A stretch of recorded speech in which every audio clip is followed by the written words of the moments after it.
It was an accident. There's nothing we can do about it. My husband wouldn't accept my plea after I miscarried due to being tripped by my mother-in-law, who was living with us. Even though I could no longer bear children. I hope it's born healthy. 3 years later, my mother-in-law joyfully celebrated my sister-in-law's pregnancy. Treated like a servant every day, my spirit was completely worn down at the time. However, after this, an unexpected turn of events reversed all circumstances, greatly changing my life. My name is Kristen. I married Scott, who was 3 years older than me, when I was 25. We had attended the same university, and I fell in love with him at first sight. After pursuing him relentlessly, he finally noticed me, proposed, and we got married. I was on cloud 9, looking forward to a life with my beloved Scott, who was handsome and kind. But little did I know then that this would be the beginning of difficult days. The first challenge came right after we tied the knot. About our new home, it's okay if we live with Mom, right? Dad's passed away, so she'd be alone otherwise.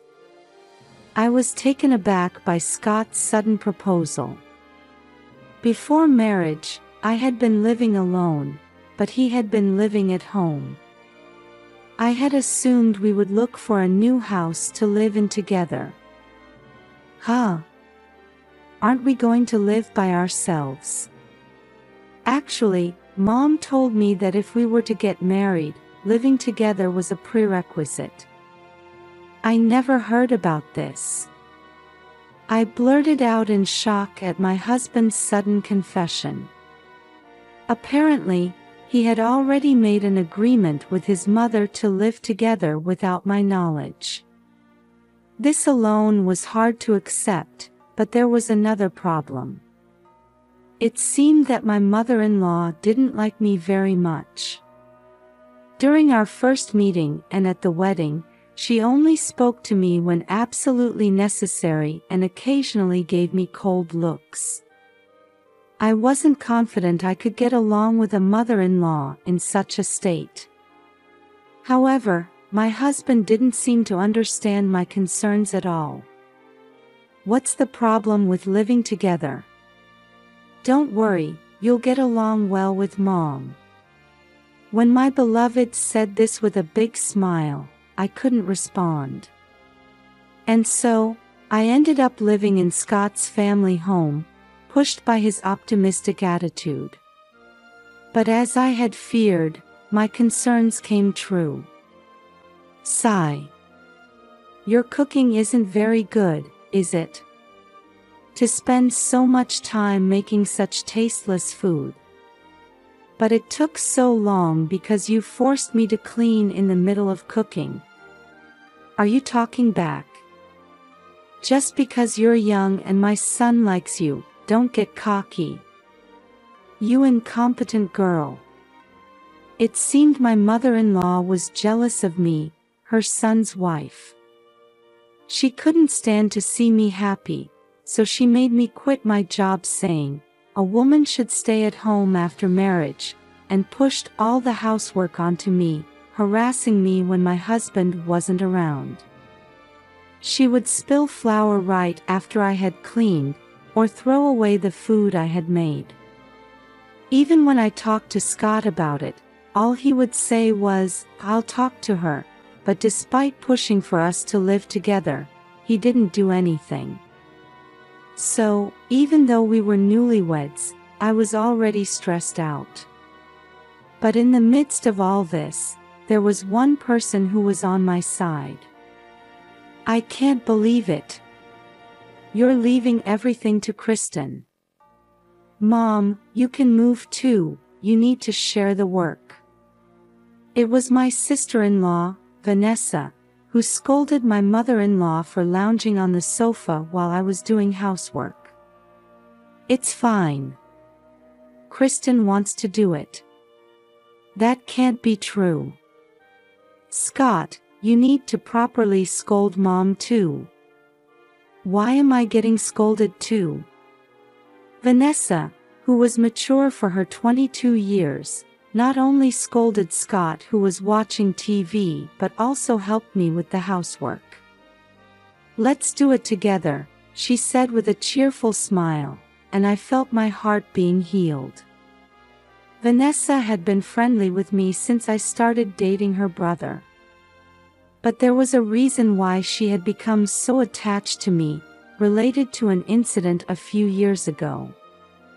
That day, Vanessa was heading to her final interview at her first choice company during her job hunt, but the train was delayed. When I happened to see her looking lost at the station, I drove her to the venue. After that, she successfully got the job offer and started working at that company, and she became even more fond of me. I'll always be on your side. Vanessa's carefree smile was one of the reasons I could endure these lonely days. However, a few months later, a big incident occurred that even her support couldn't help. Honey, I'm pregnant. One day, feeling something off about my body, I went to the hospital and called Scott with the exciting news. Having children had always been my dream. That's great. So I'm going to be a dad. Hearing Scott's happy voice on the phone, my heart was filled with joy like never before. Despite my worries, I still loved my husband at that time. Just thinking about raising a child together with him made my heart flutter. Surely now Scott will pay more attention to our family. However, even at this point, my mother-in-law seemed to resent my happiness. I wasn't expecting much, but when I told her about the pregnancy, she just nodded indifferently.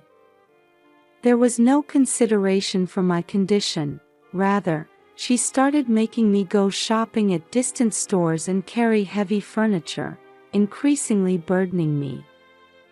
Then, on a day when my belly had grown quite big, it happened. Geez! You're so slow, you're in the way. My mother-in-law, more irritated than usual, suddenly pushed me from behind. As a result, I lost my balance and hit my stomach hard on the corner of a table. Ouch! At that moment, I was struck by a pain I had never experienced before. With a bad feeling, I called an ambulance myself and headed to the hospital, leaving my mother-in-law who had fled to her room. The test results were horrific, something I wanted to turn away from. Not only had I miscarried due to the impact, but I had also become unable to have children. Because of you, I can never meet my baby again. How are you going to take responsibility for this? When I returned home, I confronted my mother-in-law, crying in shock. If only she hadn't done such a thing, I might have been able to meet my child in good health. It's your fault for being so clumsy, isn't it? How cowardly of you to blame others. But my mother-in-law didn't even show a hint of apology and continued to hurl abuse at me. And what shocked me the most were my husband's words after I explained the whole situation. I understand you're sad, but it was an accident, right? There's nothing we can do about it. He didn't even try to accept my tearful plea.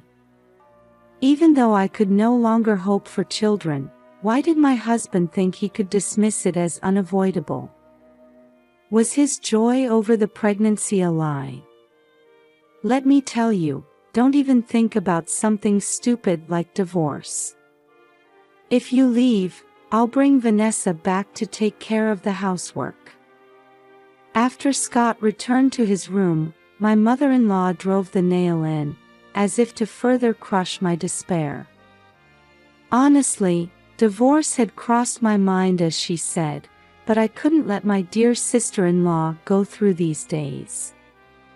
When Vanessa learned about the miscarriage, she naturally scolded my mother-in-law, but even her voice was no longer a comfort to me. As if she had given up, Vanessa's visits gradually decreased. I want Vanessa to be happy. With all hope taken away and despairing for the future, I just mechanically went about doing household chores as ordered by my mother-in-law.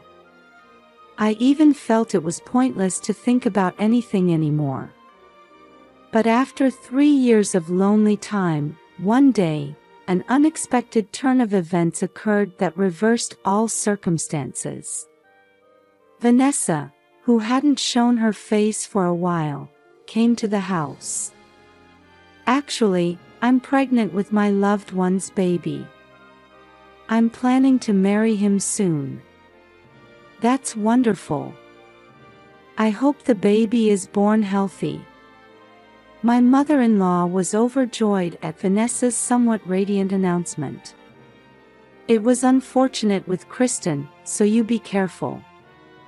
And as Scott smiled without any ill intent, I excused myself to go shopping, leaving the scene.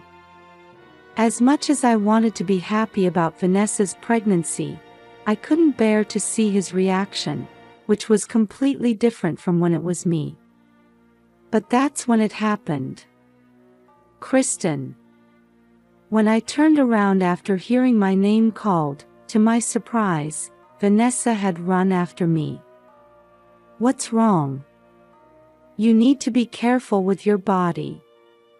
Actually, there's something I really want to tell you. And then she approached me with an unexpected story. Vanessa strongly grasped my hand as I stood bewildered after hearing everything. Now it's my turn to help you. At Vanessa's words, looking at me with straight eyes, tears that I thought had long since dried up overflowed from my eyes. A few months later, I was waiting at home with my mother-in-law and husband for Vanessa to arrive. Today was finally the day she had promised to bring her fiancé. I'm home. I've brought him. Vanessa arrived at the house with a tall, polite man. And the next moment, Scott stared at the man with wide eyes. Huh? Mr. Miller. As Scott stood up in shock, Vanessa grinned at him. Are you surprised? You probably never thought my fiancé would be the son of your company's president, did you? It turned out that the man called Mr. Miller was working at the same company as Scott to take over his father's business. In other words, he was the young master. Apparently, Mr. Miller had fallen in love at first sight with Vanessa, who was working as a receptionist at another company, and their relationship had developed from there. So Vanessa will be the president's wife in the future. As expected of my daughter. Understanding the situation, my mother-in-law expressed even more joy. Although he still seemed bewildered, Scott also had a happy smile on his face. Probably thinking that having the president of a first-class company as a relative would bring them some benefit. However, betraying their expectations, I quietly stood next to Vanessa. But this will be the last time she comes to this house. My mother-in-law and Scott gaped, unable to grasp the situation. The truth is, at this point, Vanessa and I had already made a certain decision. Huh? Don't say such selfish things. You were just ignoring it, but Vanessa has always been angry about what's been happening. A few seconds later, I glared coldly at my mother-in-law, who had shouted as if coming to her senses. Then Vanessa stepped forward and began to reveal her true feelings in a low voice. "I've been warning you about how you treat Kristen, but since it seems your personality won't change, I'm cutting ties with you." On that day when Vanessa stopped me, she told me about a certain plan. For these 3 years, she had been worried about me and was plotting to somehow free me from my mother-in-law. The reason Vanessa stopped coming home was that she had given up on trying to make my mother-in-law and Scott, who showed no signs of remorse, change their ways.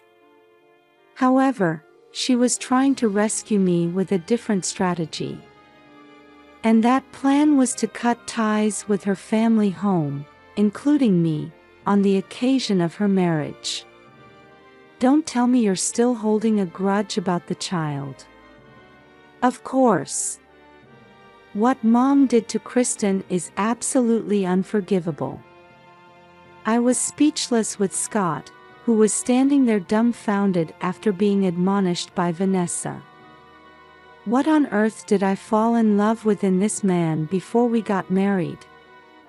That's all made up. I didn't do anything. You're being deceived by this woman. Despite being told so much by Vanessa, my mother-in-law, refusing to admit her faults, pointed her finger at me. In response to her, I took out my smartphone, seizing the opportunity. Can you still say that after seeing this? Finally closing her mouth in shock at the video being played, my mother-in-law.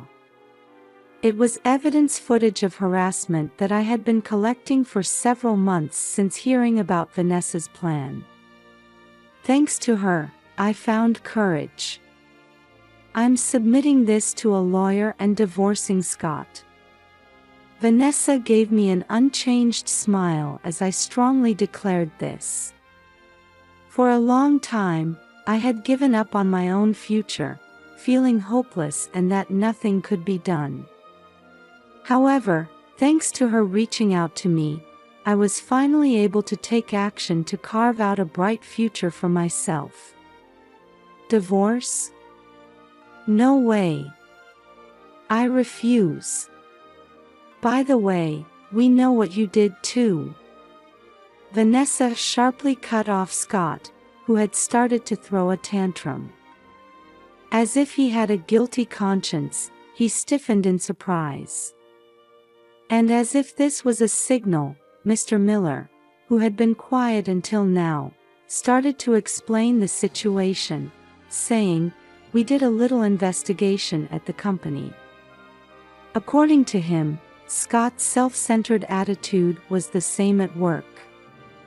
He harassed subordinates who didn't do as he wanted, bullied colleagues he didn't like into resigning, and these misdeeds came to light with just a little digging by Mr. Miller.